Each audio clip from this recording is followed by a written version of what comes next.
Самцхан үзэгчдээ эрчүүд эрүүл мэнд нэвтрүүлгийн зан шинэхэн дугаар яг одоо та бүхэнд бол хүрч байна. Тэгээ бидний нэвтрүүлгийн зорилго нь эрэгтэй хүмүүст зөнхлөн тохиолдог өвчлөлүүдийн талаар Адам эрэгтэйчүүдийн эмнэлгийн эмч анагаах ухааны доктор Назалман эмчтэй хоёрол цоврал болгон ярилцж байгаа. За таны өнөөдрийн мэнд хүргэе.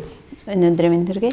За та хоёрын өнөөдрийн ярилцах сэдэв маань төрөө булчирхай. Төрөө булчирхай тэр дотор төрөө булчирхай өрөвсөл гэсэн сэдвээр байгаа. Энэ маань одоо яг ямар өвчлөл юм бол тийм үү? Та эхлээд бас үзэгчд манаас төрөө булчирхайны үр талаар тайлбарлаж өгөх. За тэгэхээр нэгдүгээр төрөө булчирхай хаана байдаг вэ? Ямар эрхтэн бэ? Ямар үүрэгтэй, ямар хэмжээтэй байдаг вэ гэдэг талаар хүмүүс нэг сайн мэддэггүй л дээ. За тэгэхээр төрөө булчирхай нь өөрөө зөвхөн нэгдүгээр эрхтэн хүнд байдаг. Хос биш эрхтэн. За давсагны доор шээсэн сүвийг ороож байрладаг. За голоор нь шээсэн сүв явдаг, шээс дамжуулах үүрэгтэй. Хоёр талаар нь одоо үр дамжуулах сувг орж ирээд энэ үрийн хүүдий, энэ арслалт нь ингээ харахаар үрийн хүүдий гэж юм хоёр хос хүүдийнээс үр дамжуулах цорог орж ирээд төрөө булчирхайн голд нэгддэг. Тэгэхээр нөхөн үрчхүүн бас үүрэгтэй. Төрөө булчирхай өөрөө дотроо маш олон тооны юм жижигхэн одоо суганцруудтай тэндээс нь ийм жижигхэн одоо энэ суганцруудын томор харуулсан зурган дээр бол юм байна л да. Тэгэхээр энэ төрөө булчирхайн суганцруудаас нь бас шингэн ялгардаг. Тэр шингэн болохоор эр бэлгийн эсийн одоо амьдрах орчныг нь бүрдүүлж өгдөг байна. Тэгэхээр төрөө булчирхай өвчлөх юм бол нэгдүгээр шээсний одоо дамжуулалтанд өөрчлөлт орох нь байна. Тэгэхээр нөгөө хүмүүсийн хэлдгээр ойрхон шийх, дутуу шийх, за шээгэд одоо гарахтаа маш хүчмөөтэй шээгч гэдэг юм уу юм шээстэй холбоотой заврууд гарч ирдэг. Нөгөө талаас одоо нөхөрчгөн талаар төрөө булчирхай яг энэ голын хэсэгт нь буюу одоо түрүү хэлсэн тийм энэ гол хэсэгт нь ингээд үрийн цэврүү яг төрөө булчирхайны яг голын хэсэгт нь үрийн шингэн цэцэгддэг байна бэлгийн харьцааны үед. Тэгэхээр төрөө булчирхай өрөвслөөс болоод үрийн шингэн хурдан гадагшлах буюу хит хурдан дүр тавих эмгийг төрөө булчирхай өрөвсөлтэй холбоотой гарч ирдэг. Тэгэхээр хэмжээний хувьд төрөө булчирхай маань энгийнээр харьцуулж хэлбэл хошиг самартай ойролцоо хэмжээтэй 20-25 г жинтэй ийм хос биш булчирхай байдаг байна. Зөвхөн эрэгтэй хүн байдаг. Бэлгийн боожил явагдаж эхлэхээр төрөө булчирхай хөгжил эхэлдэг. Тэгэхээр бага насны хүүхдэд бол төрөө булчирхай байхгүй.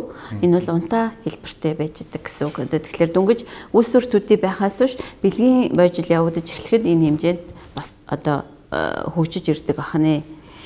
За тэгэхээр төрөө булчирхай өрөвсөл гэдэг талаар хоёул өнөөдөр ярих гэж байгаа тийм ээ. За төрөө булчирхай өрөвсөн гэхлээр яа гэм бэ гэхлээр төрөө булчирхайд шээс дамжуулах замаар эсвэл бэлгийн замаар ч юм уу одоо бөөр шээсэн замын өрөвслөөс болоод эсвэл бэлгийн харьцааны үед ямар нэгэн халдвар өрөвсөл авснаас болоод энэ төрөө булчирхай өвддөг байна. За өвдөхдөө хэд хэдэн янзын хэлбэрээр өвдөж болдог. Ер нь бол төрөө булчирхай өрөвсөл голцоо бэлгийн итвэхтэй амьдралтай буюу нөхөрчгүй насны хүмүүст илүү их тохиолддог. Тэгэхээр өвчлөх нас нь бол 20-с 50 насны эрчүүдэд төрөө булчирхай өрөвсөл зөнхлөн тохиолддог гэж ойлгож болно. За хэлбэрийн хувьд 4 янзын хэлбэртэй байдаг.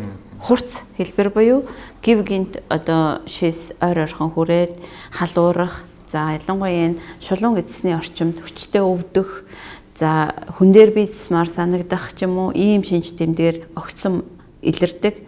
Нэлээд ийм хурц явцтай өвчлөлийг бол төрөө булчирхай хурц өрөвсөл гэж хэлдэг байна.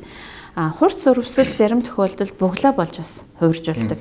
Тэгэх юм бол энэ маань нэлээд хүндэрсэн хэлбэр буюу месслийн эмчилгээ хийж тэр буглааг гадагшлуулахгүй бол энэ маш их зовиортой. Тэгээ шээж чадахгүй маш олон ойр ойрхон шээх одоо бүр 20-30 минутын зайтай маш ойр ойрхон шээгээд тэгээд халуураад эмэнд бол тэр амархан дарагддаггүй нэлээд юм хүнд явцтай хэлбэрийг бол төрөө булчирхай хурц өрөвсөл гэдэг. Энэ үед бол яг төрөө булчирхай одоо өвдсөн байна уу эсвэл давсагны өрөвсөл байна уу гэдгийг бас ялгаж оншилдог. Шээсний шинжилгээ болон төрөө булчирхай шинжилгээг ялгаж бактериологийн шинжилгээ, хит авийн шинжилгээгээр ялгаж оншилж эмч тохирсон антибиотик эмчилгээгээр бусад бас шинж тэмдгийн эмчилгээнүүд, сонгомл үйлчилгээтэй эмчилгээнүүд гээд хавсарсан байдлаар эмчилдэг ийм эмгэг байдаг байна. Энэхүү төрөө булчирхай одоо өрөвслийн үед гарах үр дагаврууд нь ямар үр дагавартай байдаг вэ? Гарах үр дагавар нь тэгэхээр төрөө булчирхай гарах өрөвслөөс болж гарах үр дагавар бол маш олон байгаа. Тэрийг өрөвслийнхаа дараагийн шинжүүдийг бүгдийг нэрсний дараа нэг үсээ хэлье гэж бодож байна. За төрөв булчирхай өрөвсгөр яах вэ гэхээр төрөв булчирхай маань одоо энэ ялангуяа одоо энэ зурган дээр харах юм бол төрөв булчирхай хавгнаад одоо шээсний шээсэн сүвний салст хөөчнө. Тэгэхээр энэ хөөсөн шээсэн сүвний дундуур шээс гарахтаа нэгдүгээр саадтай болох нь шээсэн сүвнээс дээрхийг ялгадас бас гарч болно. Эсвэл шээхэд хорсож өвдөж болно, халуурна. Энэ бол эдгээр нь бол хурц урвсэл гэсэн тийм ээ. Тэгэхээр за архаг шинж гэхлээр архаг урвсэл гэхлээр яа гэм бэ гэдэг маань эдгээр шинж тэмдгийн үед заримдаа эмчид очиж үзүүлээд эсвэл дур мэдээ эмчилгээ хийгээд шинж тэмдгийг нь дараад дутуу эмчилчих юм бол энэ маань төрөв булчирхай архаг урвсэл болж хуурж болно. Эсвэл анханасаа архаг хэлбэрээр бас явж болно. Тэр нь юу гэсэн үг гэхээр бэлгийн замын халдвар дөнгөж эхэлж байгаа үед шээсэн сүвний өрөвслөөр буюу шээсэн сүвэнд явж байгаа үед нь өрөвслийг одоо манайхны дунд маш их түгээмэл байдаг нь ам мэдэж найзсаа эмийн санчаас им асуугаад им уучдаг. Тэгэхээр шээсэн сүвэнд байсан өрөвсөл дарагдаад шинж тэмдэг байхгүй болчдөг. Гэтэл энэ нэг биш хэд хэдэн өрөвсөл одоо хэд хэдэн үүсгэгчээр одоо шалтгаан болсон байх юм бол энэ бүрэн эмчилгэдэг үс болоод төрөв булчирхай архаг өрөвсөл үүсгэх нь. Эсвэл бөөрийн замын өрөвсөл, хоол залгуур одоо бид ямар нэг идэт голомтд өрөвсөл ах юм бол энэ дараа нь төрөв булчирхайг өрөвсөлж бас болно. Өрөвсөлөх шалтгаан даарах, заалан хоногоор нойргүй явах, ядрах тийм ээ. Тэгээд одоо шингэн маш бага хэрэглэгч гэдэг юм уу. Эдгээр зүйл нь болохоор төрөв булчирхай архаг өрөвсөл үүсгэх шинжээр илэрдэг байна. За энэ үед ямар шинж тэмдэг илэрдэг гэхээр шээс гараад дууссан дараа дутуу үлдсэн мэдрэмжтэй байх. Эсвэл шээсний гарцсан хүч муутай байх. Дутуу шээх, дүүлж шээх тийм ээ. Эсвэл шүн шээх, ойр ойрхон шээх гэдэг юм уу. Ийм шээсний шинжүүд нэгдүгürt илэрхэнэ нь. Хоёрдугаарт нь өвдөлтийн шинжүүд илэрдэг. Өвдөлт голцоо энэ хоёр цаваар ялангуяа давсгаар эсвэл давсагны хоёр хажуу тал доод талаар төмсөг рүү чиглэсэн, гуй руу чиглэсэн, зарим тохиолдолд хошноо руу чиглэсэн юм бага арцгийн орчмын буюу энэ арцгийн хөндөй, давсаг, энэ хярцан, төмсөг энэ орчмыг хамарсан өвдөлттэй хэлбэр байдаг. Тэгэхээр энэ өвдөлттэй хэлбэрийн үед заримдаа нянтай байж болно, шинжилгээд нян илэрхгүй ч байж болно. Тэгэхээр энээсээ хамаараа дотроо энэ төрөв булчирхай архаг өрөвслийг бактеритай буюу нянтай хэлбэр, за нянгүй хэлбэр, өвдөлтөд хэлбэр гэдэг ийм гурван янз боловчтой. Тэгээд түрүүний архаг биш хурц гэсэн өрөвслийнхаа энэ хэлбэртэй нийлээд төрөв булчирхай дөрвөн янзын хэлбэрээр хөвчлөдөг байна. Тэгээд энэ саяын энэ өвдөлтүүд болохоор ялангуяа нэлээд их архаг явцтай, хүйтэн сэрүүний улиралд байнга дахих янзтай. Тэгээд удаан хөдөлгөөнгөө суухад өвдөгч гэдэг юм уу. Өвдөлт нь маш их хүчтэй биш мөртлөө тухайн хүнд ийм таагүй мэдрэмжтэй мэдрэмжтэй өвдөлт нь үргэлжлээд олон дахин давтагдаад идэгээрээ их төвхтэй байдаг. Нөгөө талаас сэтгэл зүйн хувьд бас их дарамттай. Ингээ байнгын одоо эмзэг газар нь өвдөд тахлаар тухайн хүнд сэтгэл зүйн хувьд маш их шаналгаатай байдал үүсдэг.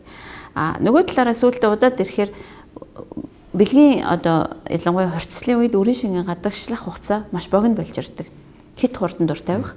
Эсвэл бүр үрийн шингэн гадагшлахгүй байдал бас хүрдэг. Тэгэхээр одоо дур тавилтын хугацаанд өөрчлөлт өгдөг байна. Төрөв булчирхай өрөвсөл нь. За дараагийн нэг алсын үр дагавар гэх юм бол төрөв булчирхай шохоожилт үүсдэг. За хүмүүс маш их одоо эхот харуулгуудаа миний төрөв булчирхай шохоожилттай байна гэж хэлсэн. Одоо намайг төрөв булчирхай одоо эмгэг байж магадгүй үзүүлээрэй гэсэн гэж маш их ирдэг л дээ.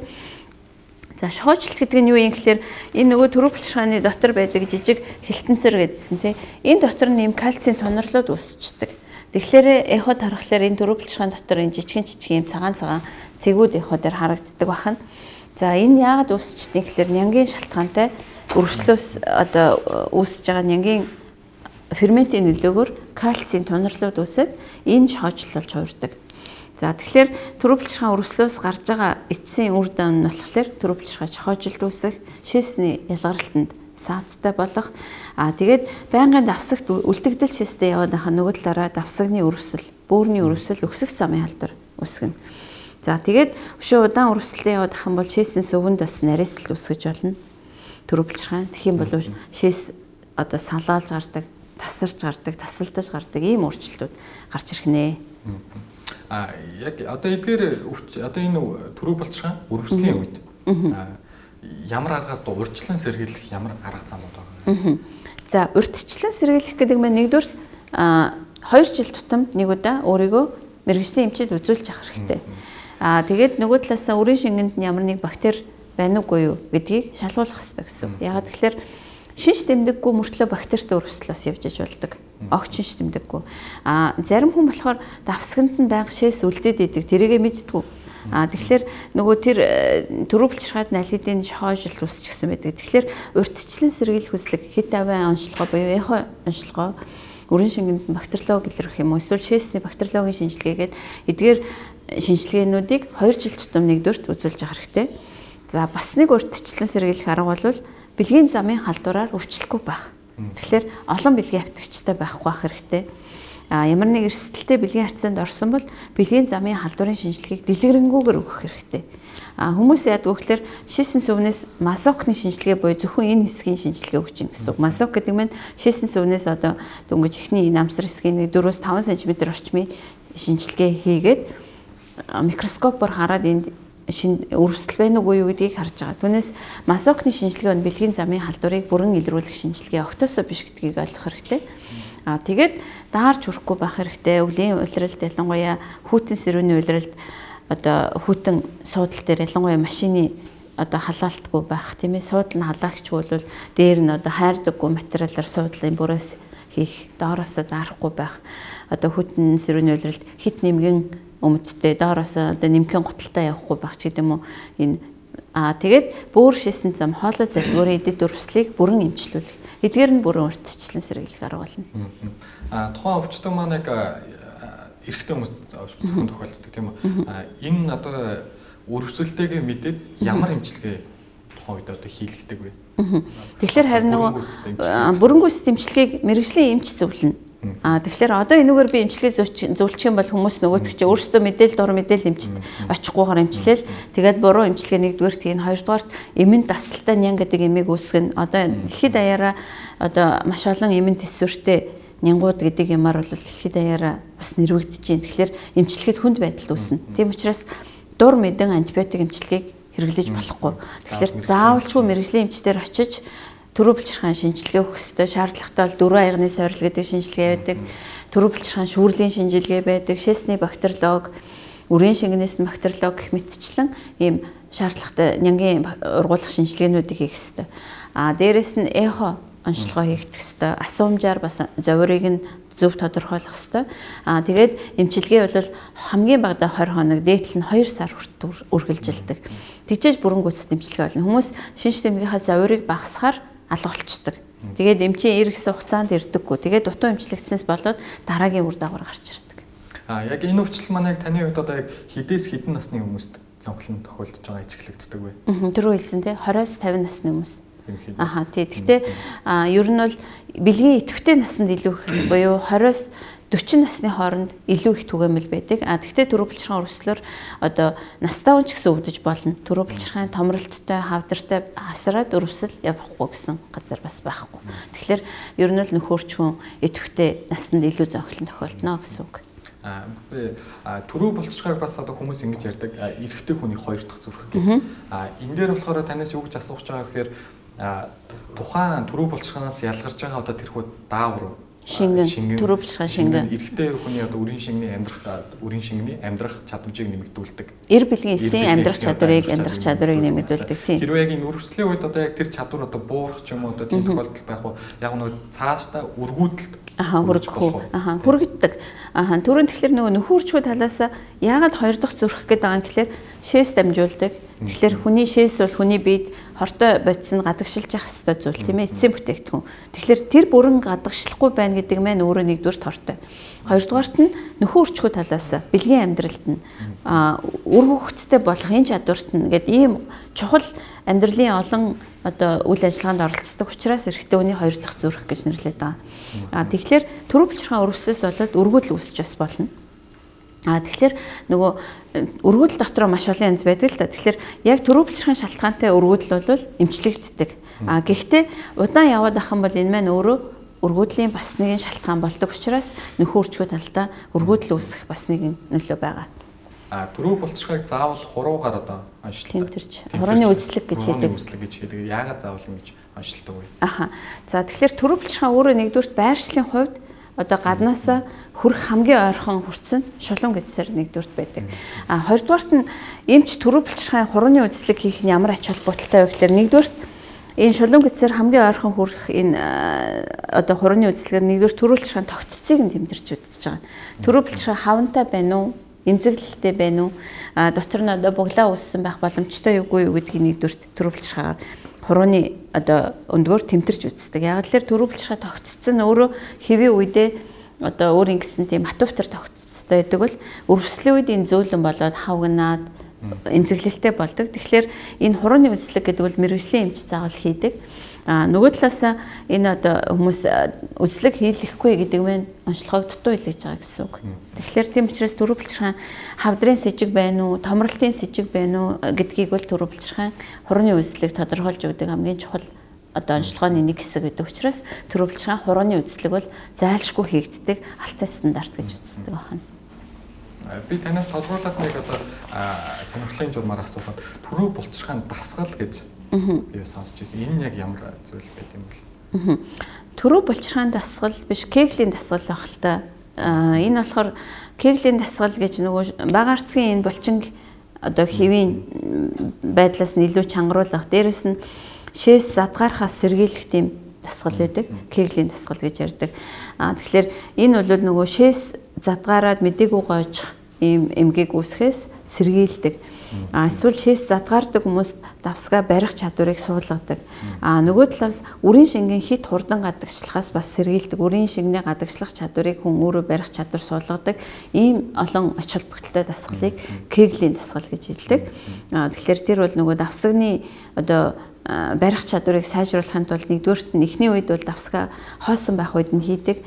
Дараа нь давсгаа шээстэй байх үед, дараа нь бол одоо бүр дүүрэн байх үед нь ингээд хийдэг. Өдөрт 3-аас дээш удаагийн давтамжтайгаар нэг удаа дээхтэй 10 удаагийн давталттайгаар чангалах, суллах байдлаар хийдэг юм дасгал байдаг. Тэгэхээр одоо шулуун гэцснийхаа амсрын булчинг 3 секунд чангалаад 3 секунд суллах гэсэн маягаар нэг удаад 10 удаагийн давтамжтайгаар 10 удаа суллаад 10 удаа чангална гэсэн үг. Өдөрт орхиж 3 удаа.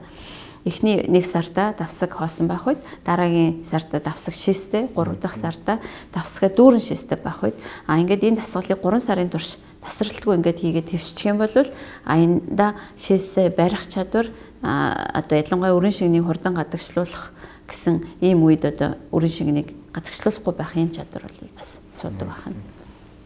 За зөвхөн ингээд эрчүүд эрүүл мэнд нэвтрүүлгийн удаагийн төрөв булчирхайн өрөвсөл сэдвэр хүрдлээ. Ингээд дараагийн нэвтрүүлгээр олцлаа. Баяр таа үзэгчтэй.